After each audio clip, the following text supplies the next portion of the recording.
হলুদ পুকুর কাব্যগ্রন্থের কবিতা থেকে তৈরি হয়েছে আমাদের কবিতা কোলাজ দূরের ছেলেবেলা। কবিতা কোলাজের গ্রন্থনা ও পরিচালনা লিজা চক্রবর্তী।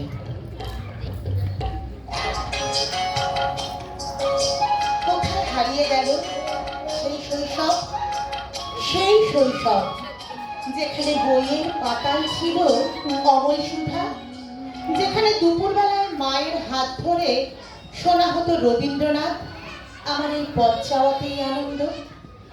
বৃষ্টির দিনে ছাতা ফেলে দৌড়ে গিয়ে ছাতা বৃষ্টির গানের সুর ধরা, ভিজতে ভিজতে একসাথে গান গাওয়া, সে কি কেবলই জ্বর নাকি ছিল চোখে মুখে অবাধ মুক্তি? সেই শৈশব যেখানে বিকেল মানে ক্যারাম বোর্ড, ডাঙ্গুলি, মার্বেল, গুলটি মারার গৌরব, আর হেরে গেলে আবার খেলি বলার অভিমান। সেই সময় যখন একসঙ্গে সাইকেল চালিয়ে পথ হারিয়ে যাওয়া ছিল এক ধরনের রোমাঞ্চ। স্কুল মানে শুধু পড়া নয়, দুষ্টুমি, টিফিন ভাগাভাগি আর শিক্ষক থেকেই হঠাৎ চুপ করে যাওয়া। সেই ছেলেবেলাকে মনে পড়ে না, যেটা এখন মোবাইল আর মেটাভার্সের জালে আটকে গিয়েছে। আজ আমরা এই কবিতা কোলাজের মধ্যে দিয়ে আবার ডাকি সেই দিনগুলোকে। আমরা বলি, ঝরা পাতার শেষ হাসিটি তোর খাতা থেকে। আজকে এই মুহূর্তে আমরা ফিরে যেতে চাই আমাদের সেই সোনালী দিনগুলিতে, যেখানে ছিল না মোবাইলের নেশা, ছিল শুধু কাঁচা রোদে ভিজি মাঠ, শব্দহীন সন্ধ্যায় পড়ার দোলনা আর বইয়ের পাতায় গল্পের দুনিয়া। কিন্তু আজ শিশুরা পড়াশোনার বোঝায় হাঁপিয়ে ওঠে। খেলার মাঠ ফাঁকা, মন ফাঁকা, হাতে স্মার্টফোন, চোখে ক্লান্তি, আর আমাদের সেই ছেলেবেলা যেন হারিয়ে যায় ধীরে ধীরে নীরবে। এই হারিয়ে যাওয়া শৈশবকে স্মরণ করে আজকের বিশেষ কবিতা কোলাজ দূরের ছেলেবেলা। আমরা ডেকে আনি সেই আনন্দ, সেই ছুটে বেড়ানো বিকেল, সেই এক চিনতে হাসির দিন। আমবাগানে হাত নাড়ছে দূরের ছেলেবেলা। অংশগ্রহণ করেছে প্রাপ্তি, অভিজ্ঞানা, আরাধ্যা, জিয়া, দিশা, কৌনিশ, দেবার্ক, পৌলস্ত, তানিষ্কা, আশিত, দেবস্মিতা, নবনীতা। শুরু হচ্ছে আজকের কবিতা কোলাজ দূরের ছেলেবেলা।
এই ক্ষুদে শিল্পীদের এই ছোট ছোট চারা গাছগুলো একদিন ভবিষ্যতে মহিম হয়ে উঠবে। ওদের ভবিষ্যতের জন্য রইল শুভকামনা। ওরা এত সময় মুখস্থ করে যেভাবে পরিবেশন করলো, সত্যি মুগ্ধ হওয়ার জন্য ওদের জন্য এবং সংস্থার ম্যাডামের জন্য জোরে একটা হাততালি হবে। আমার কাছে আমার রিকোয়েস্ট, বাচ্চারা এত সুন্দর পরিবেশনা করলো, সত্যি মন ছুঁয়ে গেল। আগামী